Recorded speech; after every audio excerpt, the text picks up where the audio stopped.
¿Yo puedo disimular un dolor sin trabajarlo? Bueno, no. La respuesta claramente es no, no podemos disimular el dolor. Pero me gustaría para introducir el tema ponerle un adjetivo al dolor, porque siempre que nos hablan de dolor nos angustia, queremos evitarlo, nadie escogería el dolor.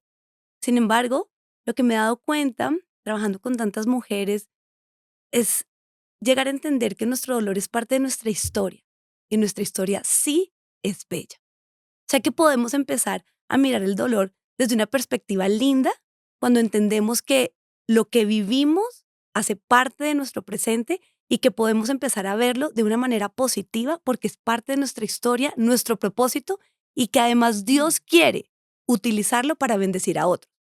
El gran problema que tiene el dolor es cuando no lo hemos procesado, cuando no lo hemos traído de nuestro inconsciente al consciente, cuando no le hemos dado el significado y obviamente, Pastor Sixto, cuando no hemos perdonado, porque el dolor genera amargura en nuestro corazón. Pero mira, yo he podido darme cuenta que de mis mayores dolores también han venido mis mayores bendiciones, de los mayores dolores de las personas que están a mi alrededor. Creo que fue un hit hablar de lo que le ocurrió a mi papá, que fue haber caído en la cárcel, o sea, un dolor tan grande, y yo siempre lo miro y le digo: "Papi, recuerda, de tu gran dolor llegó algo hermoso a mi vida, porque en su dolor y en la cárcel él conoció a Jesús". Así que lo primero que tenemos que entender es, no lo podemos disimular, pero sí lo tenemos que procesar, pero también hay algo bello detrás de lo doloroso que has vivido. Aquí te hago una pregunta que muchas personas se hacen en medio del dolor. ¿Por qué Dios permitió esto? ¿Por qué Dios permitió que me lo hicieran a mí? La traición, el golpe, el maltrato, la calumnia. ¿Por qué? Bueno, el dolor para entenderlo y sanarlo con esas P's. Dios no lo provoca, sí lo permite para un gran propósito. Dios no es el causante de tu dolor. Y eso es algo que tenemos que tener todos claros y nos trae libertad en nuestra relación más importante con Dios. Pero cuando Dios ha permitido algo, siempre Dios en su infinito amor y en su infinito poder y sabiduría, si lo está permitiendo en tu vida o si lo permitió, es para un propósito. Ahora, nuestra responsabilidad es encontrar ese propósito. ¿Para qué? Bueno, y lo vamos a hacer conjuntamente con Él, porque Él todo lo sabe. No podríamos descubrir el propósito de nuestro dolor sin quien lo permitió, que es Dios. Y ahí hay un versículo que a mí me llama mucho la atención y que tenemos que recordar y es, Dios no permite nada que tú y yo no seamos capaces de soportar. Como quien dice, tus dolores, porque Dios ve en ti, te conoce y sabe que tú lo vas a poder soportar y en mí también. Entonces, bueno, si Dios lo permitió, no lo provocó. Claro, no lo provocó, lo permitió. Bueno, entonces ahora con él voy a descubrir para qué, cuál es el propósito de esto. Por ejemplo, en el caso mío de la esterilidad, pastor, fue muy doloroso. 8 años no poder tener hijos, amando a Dios, sirviéndole a Dios, sabiendo que Dios es el dador de la vida. Fue doloroso, pero detrás de todo eso hubo un gran propósito. Y mi labor, y es a lo que yo te quiero invitar en tu dolor, fue como descubrir ese propósito. Recuerdo el día que le dije a mi esposo, hagamos un seminario para parejas que están pasando lo mismo que nosotros. Recuerdo también esforzarme en ese dolor a no apartarme de Dios, sino buscarlo a Él profundamente. Y creo que mis mayores medallas espirituales vienen de ese tiempo de dolor, de esperar. O sea que volvamos a lo mismo, el dolor no lo escogemos, tiene un propósito, toca responsabilizarse, toca sanarlo, pero encontrémosle el propósito y la historia. Wow. ¿Qué nos dice la Biblia sobre cómo enfrentar el dolor? ¿Cómo vivir el dolor como lo estás diciendo? Eh, Muchas veces he tratado de explicarlo a las personas de que solo duele porque amamos. Si no amáramos, no duele. Eso lo que está evidenciando el dolor es que yo tengo una gran capacidad de amar a Dios, de amarme a mí mismo y una necesidad de reconciliarme con la vida. Yo no puedo seguir tolerando este dolor. Pienso en los salmos. David abre su corazón. ¿Por qué me persiguen? ¿Por qué el injusto prospera y a mí no me va bien? Era el reclamo. Pero ¿qué hice yo para que me odien tanto? ¿Por qué tengo que correr a las montañas como si fuese un delincuente si no lo soy? Y Dios comenzó a tratar con él. ¿Qué dice la Biblia sobre cómo tratar el dolor? Bueno, hay un pasaje que a mí me encanta para estudiar el dolor y es cuando Jesús dice, dejad que los niños vengan a mí. Porque cuando hablamos de dolor tenemos que ubicarlo en una parte de nuestra vida. El dolor es pasado, sí. El dolor está en nuestro pasado. O sea, no hay nada del dolor que está en el futuro. En el futuro, cuando algo no está bien, es la ansiedad. Pero realmente el dolor está ubicado en nuestro pasado. Fue algo que me hicieron, fue algo que ocurrió, fue algo que es más, que no ocurrió. Como tú decías, un daño, cualquier ofensa, cualquier carencia está ubicada en mi pasado. Entonces, ¿cómo hacer la unión de esto bíblicamente? Jesús dice, dejad que los niños vengan a mí. O sea que nosotros tenemos que llevar a nuestro niño interior, a mi niña interior, en tu caso, a tu niño interior, que sufrió ese dolor de la mano de Jesús y resolverlo con él. De niños, todo lo que vivimos nos parece normal. De adultos, tenemos que encontrarnos con Jesús y reestructurar lo que fue supuestamente normal. Toda carencia, un abandono de un papá, de niño nos pareció normal, mi papá se fue. Y la lectura que le dimos a ese abandono de nuestro padre obviamente nos lastima y nos daña. Ahora de adulto, ¿qué puedo hacer? Tengo que dejar ir a ese niño a donde Jesús, encontrarme con él, tomarme de la mano con él y resolver eso que pasó. Para mí ese versículo es totalmente poderoso. Ahora mire que cuando Jesús dice, dejad, dejad, es porque no lo estaban dejando. Hay demasiada oposición para que tú hagas sanidad interior. Hay demasiada oposición para que tu niño adolorido, temeroso, que vivió cosas difíciles, vaya a Jesús. Creemos como que, no, eso ya pasó. No, ya pasó. Ahora de adulto puedes llevarlo a Jesús y Mm. resolverlo. ¿Cómo se manifiesta un dolor no procesado en las personas?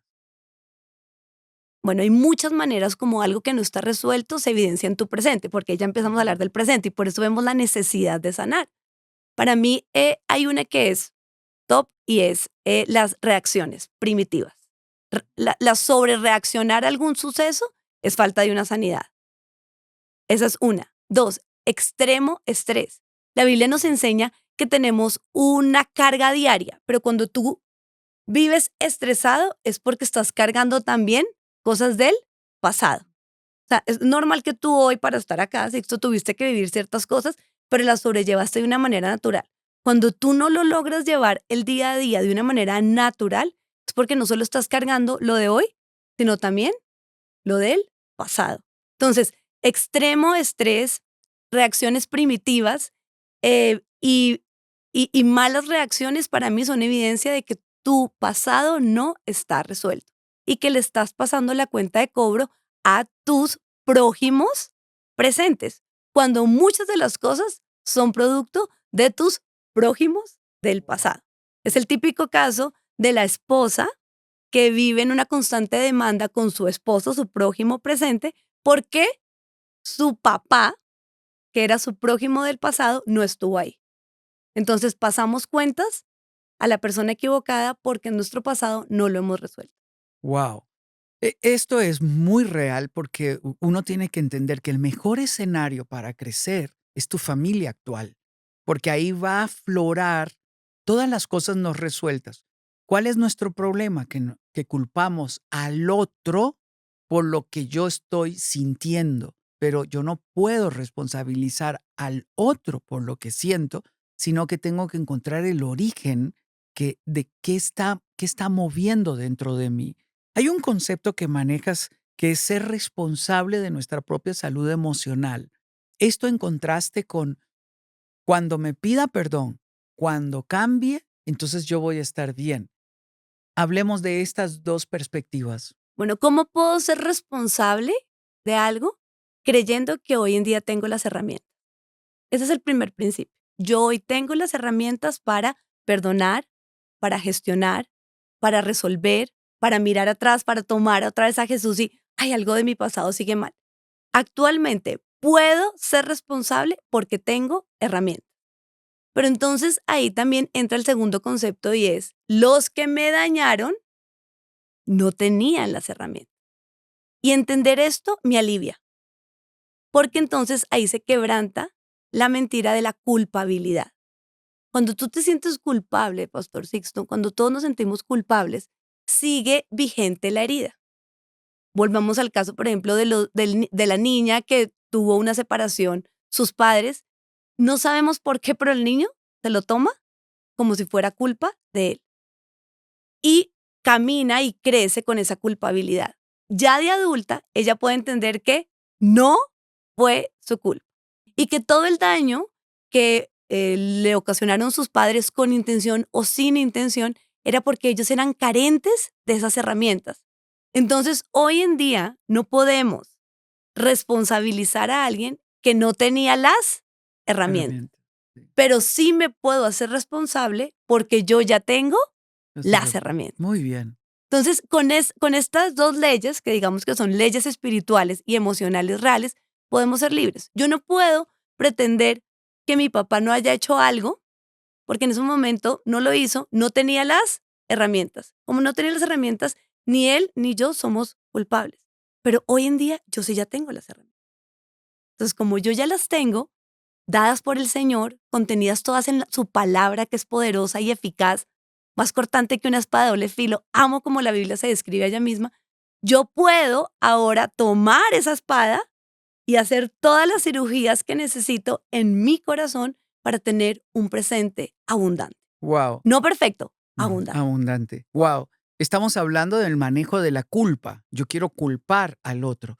No solamente nuestros antepasados no tenían las herramientas, sino que yo quiero animarte a que conozcas su historia. Porque si conoces su historia, comprenderás por qué actuaron como actuaron y te darás cuenta que también ellos fueron víctimas de otro pasado. Cuando yo me identifico de esta manera, yo lo logro procesar mejor. Y recuerdo a un amigo que me dijo: "Sixto, yo odiaba que mi papá nunca me dijera te amo. Él felicitaba a otros, pero nunca me felicitaba a mí".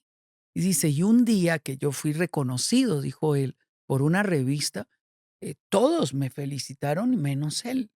Y dice: "Y en un momento donde estábamos en la oficina, le dije: "Papá, ¿vos no te alegrás de lo que él lo de los reconocimientos que me han dado?".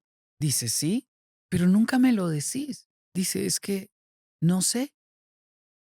"¿Cómo no sé?". Dice: "Hijo", dice, "yo crecí en un lugar donde me daban palo, donde me golpeaban, donde yo sangraba cuando decían que me disciplinaban. Eh, yo no sé decir, reconocer a otra persona, menos a mi hijo". Y él dice: "Mi papá comenzó a llorar y a decir: 'Perdón, es que yo no sé ser un buen padre'".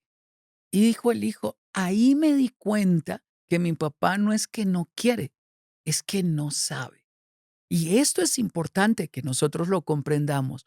No tuvieron las herramientas y tienen una historia que, si tú la conoces, tendrás compasión del pasado. Pero aunque fuesen responsables, que lo son de sus actos, yo no puedo sanarme responsabilizando al otro, sino procesando dentro de mí.